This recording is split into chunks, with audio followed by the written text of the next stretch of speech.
பல்லவ மன்னர்கள்ல மாமல்லன் அழைக்கப்பட்ட முதலாம் நரசிம்ம பல்லவன் ஒரு குறிப்பிட்ட கடற்கரை பகுதியை தேர்ந்தெடுத்து அந்த பகுதியில இருந்த எல்லா மலைக்குன்றுகளையும் ஒண்ணு விடாம சிற்பக்காடாய் மாத்திக்கிட்டு இருந்தாரு. ஆர்ப்பரிக்கும் கடல் அலைகள் அடிக்கடி வந்து தொட்டு செல்லும் அந்த ஒரு பகுதியில இவர் வடித்துக் கொண்டிருந்த சிற்பங்கள் தான் பிற்காலத்துல தமிழருடைய கட்டிட கலையை கடல் கடந்து எடுத்துட்டு போக போகுது அப்படின்னு அப்ப அவருக்கு கண்டிப்பா தெரிஞ்சிருக்க வாய்ப்பில்ல. அதுல குறிப்பா பஞ்ச பாண்டவ ரதங்கள் அப்படின்னு அழைக்கப்பட்ட 5 கோவில்கள் தனி சிறப்பு வாய்ந்தது. இந்த 5 ரதங்களும் 5 வகையான கோவில் கட்டுமான பாணிய நமக்கு எடுத்து காட்டுது. ஒவ்வொன்றும் ஒவ்வொரு தனிக்கல்ல செதுக்கப்பட்டது. அதனால ஒற்றைக்கல் ரதங்கள் அப்படின்னும் அழைக்கப்பட்டன. இப்படி மாமல்லன் கைவண்ணத்தால் அந்த ஊருக்கே மாமல்லபுரம் அப்படின்னு பெயரும் வந்துச்சு. எல்லா சிற்ப வேலையும் முடிஞ்சதுக்கு அப்புறமா மாமல்லபுரம் பொதுமக்களின் பார்வைக்காக திறந்து வைக்கப்பட்டது. அந்த அற்புத சிற்பங்களை பார்க்க பல்வேறு ராஜ்யங்களை சேர்ந்த மக்கள் அலைமோதினர். அந்த சமயத்துலதான் மன்னர் நரசிம்ம பல்லவனுடைய பார்வை மீண்டும் அந்த ஒரு குறிப்பிட்ட பாறையின் மீது விழுந்தது. ஏற்கனவே அவர் தன் சிற்பிகள் கிட்ட இங்க இருக்கக்கூடிய எந்த பாறைய வேணாலும் நீங்க செதுக்கி சிற்பங்களா மாத்துங்க, ஆனா இந்த ஒரு பாறையில மட்டும் கை கூட வைக்காதீங்க அப்படின்னு உத்தரவு போட்டிருந்தாரு. காரணம் அந்த ஒரு பாறை அந்த மலைக்கு மேல நின்று கொண்டிருந்த அந்த ஆபத்தான விதம்தான். ஆனா அன்னைக்கு அந்த பேராபத்தை கொஞ்சம் கூட உணராம மக்கள் கூட்டம் அந்த பாறைக்கு பக்கத்திலே நின்னுட்டு இருந்ததை பார்த்ததும் இனி இந்த பாறை இங்க இருந்தா சரிப்பட்டு வராது, உடனே இங்க இருந்து அப்புறப்படுத்தி ஆகணும் அப்படின்னு நரசிம்ம பல்லவர் அன்னைக்கு முடிவு செஞ்சு தன் அரண்மனைக்கு திரும்பினார். மறுநாள் காலை அந்த பாறைக்கு முன்னாடி பெரும் குழப்பத்துடன் மக்கள் கூட்டம் கூடியது.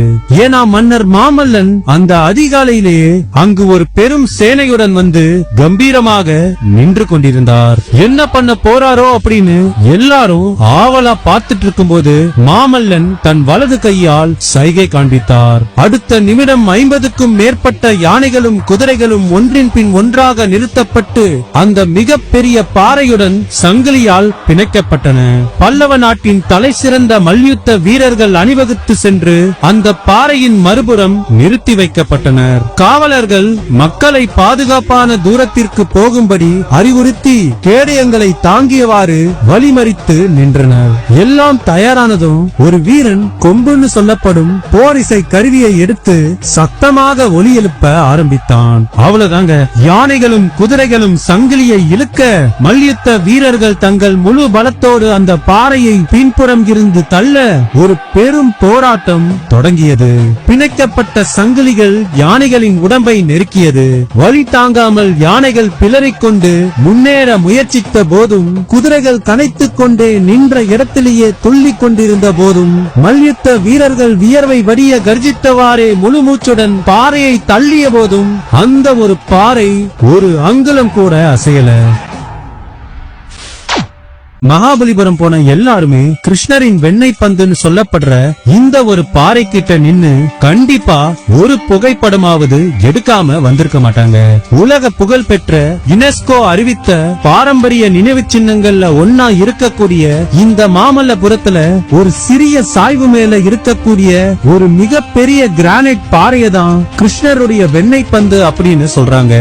பல நூற்றாண்டுகளாவே வரலாற்று ஆய்வாளர்களையும் விஞ்ஞானிகளையும் ஆச்சரியத்தோடு பார்க்க வச்சுக்கிட்டு இருக்குது இந்த ஒரு பாறை.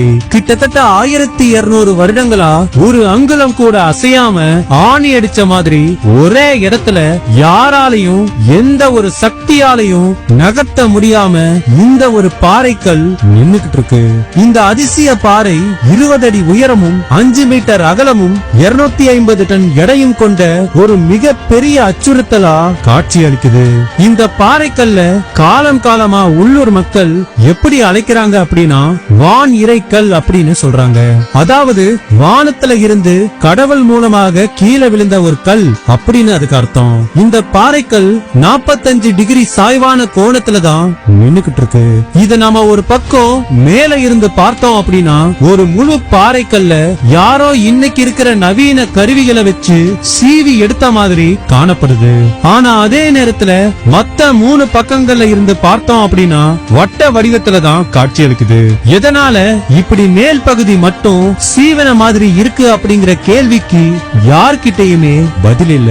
சரி, இப்போ இந்த கிருஷ்ணரின் வெண்ணெய் பந்து அப்படின்னு அழைக்கப்படுற இந்த பாறைக்கும் புராண கதைக்கும் உள்ள சம்பந்தம் என்ன அப்படின்னு பார்க்கலாம். கிருஷ்ணர் ஒரு வெண்ணெய் பிரியர் அப்படிங்கிறது நம்ம எல்லாருக்குமே தெரிஞ்ச ஒரு விஷயம்தான். கோகுலத்துல கிருஷ்ணர் அவருடைய வீட்லயும் சரி, மத்த கோபியர்களின் வீட்லயும் சரி, அடுக்கடுக்கா தொங்கவிடப்பட்டிருக்கும் பானைகள்ல இருந்து திருட்டுத்தனமா வெண்ணெய கை நிறைய அள்ளி அத உருண்டையா உருட்டி சாப்பிடும் வழக்கம் அவருக்கு இருந்துச்சு.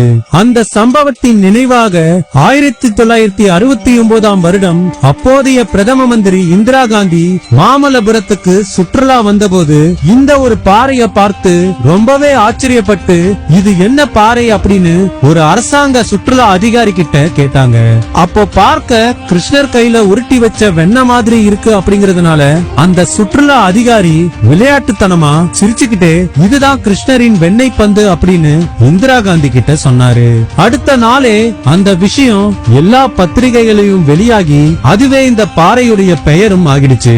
இது ஒரு பக்கம் இருக்க, இன்னொரு கதையும் இந்த பாறையின் பெயர் காரணமாக எடுத்து வைக்கப்படுது. மாமல்லபுரத்துல இந்த பாறை இருக்கும் பகுதியில இருந்து சரியா 40 கிலோமீட்டர் தொலைவுல ஒரு தொன்மை வாய்ந்த கிணறு இருக்கு. அந்த கிணற கிருஷ்ணருடைய வெண்ணெய் கிணறு அப்படின்னு சொல்றாங்க. கிருஷ்ண அவதாரம் முடிஞ்சதுக்கு அப்புறமா பகவான் விஷ்ணுக்கு ஒரு சமயம் வெண்ணெய் சாப்பிடும் ஆசை வந்ததாகவும் அதனால அவர் உருவாக்கிய வெண்ணெய் கிணறு தான் இதுன்னு, அதுல இருந்து அவர் உருட்டி சாப்பிட்ட ஒரு வெண்ணெய் உருண்டை தான் இங்க இப்படி பாறையா இருக்குன்னு ஒரு செவிவழி கதை பரவலாக சொல்லப்பட்டு வருது. சரி, பல நூற்றாண்டுகளா அசையாம ஒரே இடத்திலேயே நிலை பெற்று நிற்கக்கூடிய இந்த பாறைக்கல்லுக்கு பின்னாடி அறிவியல் ரீதியா எடுத்து வைக்கப்பட்டுள்ள விளக்கங்கள் என்ன அப்படின்னு பார்க்கலாம். இந்த பாறைக்கல்ல பத்தி விஞ்ஞானிகள் தரப்புல இருந்து பல கோட்பாடுகள் எடுத்து வைக்கப்பட்டுள்ளன. அதுல பலரால ஏற்றுக்கொள்ளப்பட்ட முக்கியமான 3 விளக்கங்களை மட்டும் இப்ப நாம பார்க்கலாம். முதலாம் கோட்பாடு என்ன அப்படின்னா ஈர்ப்பு மையம் தான். உங்களுக்கு புரியுற மாதிரி சொல்லணும் அப்படின்னா இந்த ஒரு கழுகு பொம்மைய நீங்க கண்டிப்பா பார்த்திருப்பீங்க. அந்த பொம்மையின் மொத்த எடையும் அதோட சின்ன அழகின் நுனியில தாங்கிக்கிட்டு கீழே விழாம ஆச்சரியப்படுற மாதிரி நிக்கும். அதே மாதிரிதான் இந்த பாறைக்கல்லுடைய மொத்த எடையுமே அது தரையில தொடக்கூடிய அந்த மைய புள்ளில தான் போய் இறங்குது. அந்த சமநிலை ஈர்ப்பு காரணமா தான் இந்த பாறைக்கல் கீழே விழாம தாங்கி நிக்குது. தஞ்சாவூர் தலையாட்டி பொம்மை கூட இதே கோட்பாடின்படிதான் வடிவமைக்கப்பட்டிருக்கும். அந்த பொம்மைய நாம ஆட்டி விட்டாலும் கீழே தள்ளினாலும் விழாம திரும்பி எழும்பி நிக்கும். அது எப்படி அப்படின்னா அந்த பொம்மையுடைய அடிபாகமும் கிட்டத்தட்ட இந்த பாறைக்கல்லுடைய அடிபாகம் மாதிரி தான் இருக்கும். இந்த பொம்மைய வடிவமைக்கும் போது அதன் மொத்த எடையுமே அதன் மைய புள்ளியில இறங்குற மாதிரி செய்வாங்க. அதனாலதான் அந்த பொம்மை கீழே விழாம தாங்கி நிக்குது. இதே நிலைமைதான் இந்த பாறைக்கல்லுக்கும். இந்த ஒரு விளக்கம் தான் பெரும்பாலானவர்கள் ஏற்றுக்கொண்ட ஒரு முக்கியமான அறிவியல் கோட்பாடு. இரண்டாவது கோட்பாடா என்ன வைக்கப்படுது அப்படின்னா இவ்வளவு காலங்களா இந்த பாறை கீழே விழாம நிலை பெற்று நின்னுகிட்டு இருக்கிறதுக்கு மற்றொரு முக்கிய காரணியா அந்த பாறைக்கும் அந்த பாறையை தாங்கி நிற்கக்கூடிய தரை பகுதிக்கும் இடையில இருக்கக்கூடிய உராய்வு தான் அப்படின்னு சொல்லப்படுது. அதாவது இந்த பாறைக்கும் அந்த பாறையை தாங்கி இருக்கக்கூடிய தரைக்கும் இடையில உள்ள தொடர்பு அப்படிங்கிறது ரொம்பவே சின்னதா இருந்தாலுமே அந்த பாறையுடைய கடின தன்மை மென்மையாக இருக்கக்கூடிய தரை பகுதியில கீழ் நோக்கி அழுத்தம் தந்து அந்த தரை பகுதி மேல இறங்குறப்போ அந்த பாறை கீழே விழாம இருக்கிறதுக்கு தேவையான போதுமான ஒரு உராய்வு ஏற்படுது. அந்த உராய்வின் மூலமா தான் அந்த பாறை கீழே விழாம அந்தரத்துல தாங்கி நிக்குது. இதுதான் இரண்டாவது கோட்பாடு. கடைசியா முன்வைக்கப்படுவது இந்த ஒரு பாறை பகுதி பல லட்சம் ஆண்டுகளாய் பல இயற்கை செயல்களால் உருவாக்கப்பட்ட ஒரு தனித்துவம் வாய்ந்த புவியியல் உருவாக்கத்தோட ஒரு பகுதியா இருக்கலாம் அப்படின்னு சொல்றாங்க. அதாவது பல லட்சம் ஆண்டுகளுக்கு முன்னாடி ஒரு பெரிய பாறை வளிமண்டலமாகி ஒரு வட்ட வடிவமான பாறையை மட்டும் இங்க விட்டுட்டு போயிருக்கலாம். அந்த வட்ட வடிவமான பாறை காலப்போக்குல மணல் அரிப்பு ஏற்பட்டு இப்ப இருக்கக்கூடிய வடிவத்துக்கு மாறி இருக்கலாம் அப்படின்னு சொல்றாங்க. இவைகள் தான் அறிவியல் ரீதியா இந்த பாறைக்கு எடுத்து வைக்கப்படும் விளக்கங்கள். இப்படி பல விளக்கங்கள் கொடுக்கப்பட்டாலும் அவைகள் சொல்ல வரும் விஷயங்கள் மூலமா என்ன தெரிய வருது அப்படின்னா இப்ப நாம சறுக்கிற ஒரு சாய்வான தளத்துல நிக்கும் போது கீழே விழாம இருக்க எந்த அளவுக்கு ஒரு அழுத்தம் கொடுத்து நிப்போமோ அதே மாதிரியான ஒரு அழுத்தம் கொடுத்துதான் அந்த சரிவான சாய்வு தளத்தின் மீது இந்த கிருஷ்ணரின் வெண்ணெய் பந்து பாறை நின்னுகிட்டு இருக்கு. வெளிப்படையா சொல்லணும் அப்படின்னா எப்ப வேணாலும் விழலாம் அப்படிங்கிற ஒரு நிலைதான் இந்த பாறைக்கு. இப்படி இந்த பாறைக்கல்லோட ஆபத்தை அறியாம பல நூறு வருடங்களாகவே சுற்றுலா பயணிகள் இந்த பாறைக்கல்லுக்கு கீழே அமர்ந்தும் இந்த பாறையை தள்ளுற மாதிரியோ இல்ல தாங்கி நிக்கிற மாதிரியோ எல்லாம் புகைப்படங்களை எடுத்துட்டு இருக்கக்கூடிய செயல்களை தான் தினமும் பண்ணிக்கிட்டு இருக்காங்க. இவ்வளவு பெரிய ஆபத்தை இப்படி அலட்சியமா விட்டு வச்சிருக்காங்களே அப்படின்னு நீங்க நினைச்சா இந்த பேராபத்தை உணர்ந்து இந்த பாறைக்கல்ல இந்த இடத்துல இருந்து நகர்த்துவதற்கான முயற்சிகள் மொத்தம் 2 தடவை மேற்கொள்ளப்பட்டிருக்கு. அதுல முதல் முயற்சி தான் நாம ஏற்கனவே பார்த்த நரசிம்ம பல்லவன் செய்த ஒரு பிரம்மாண்ட முயற்சி. ஆனா அது பெரிய தோல்வியில முடிஞ்சு கைவிடப்பட்டது. அதுக்கப்புறமா 1908ஆம் வருடம் பிரிட்டிஷ் ஆட்சி காலத்துல அப்போதைய கவர்னரா இருந்த ஆர்தர் லாலி அப்படிங்கிறவரு இந்த பாறை எப்ப வேணாலும் கீழே விழலாம், இது ஒரு பெரும் ஆபத்து அப்படின்னு முடிவு செஞ்சு அந்த பாறைக்கல்ல நகர்த்தணும் அப்படின்னு ஒரு உத்தரவு போட்டாரு. அதன்படி 7 யானைகள் வரவழைக்கப்பட்டு அந்த யானைகளின் பலத்தின் மூலமாக அந்த பாறையை நகர்த்த முயற்சிகள் மேற்கொள்ளப்பட்டன.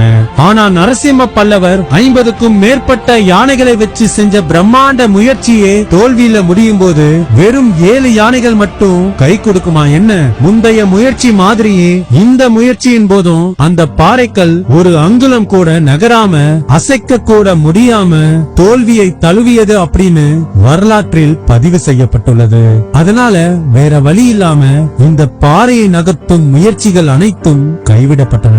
கடந்த 2019ஆம் வருஷம் சீன அதிபரான ஜின்பிங் 2வது முறைசாரா உச்சி மாநாட்டுக்கு வருகை தந்திருந்த போது இந்த மாமல்லபுரத்துல தான் பிரதமர் நரேந்திர மோடி அவர்கள் கூட சந்திக்கும் நிகழ்வு நடந்துச்சு. அப்போ 2 பேருமே கிருஷ்ணருடைய வெண்ணெய் பந்துன்னு சொல்லப்படக்கூடிய இந்த குறிப்பிட்ட பாறையின் முன்னாடி நின்னு புகைப்படம் எடுத்திருப்பாங்க. அந்த ஒரு நிகழ்வுக்கு பின்னாடியும் ஒரு சுவாரஸ்யமான தகவல் சொல்லப்படுது.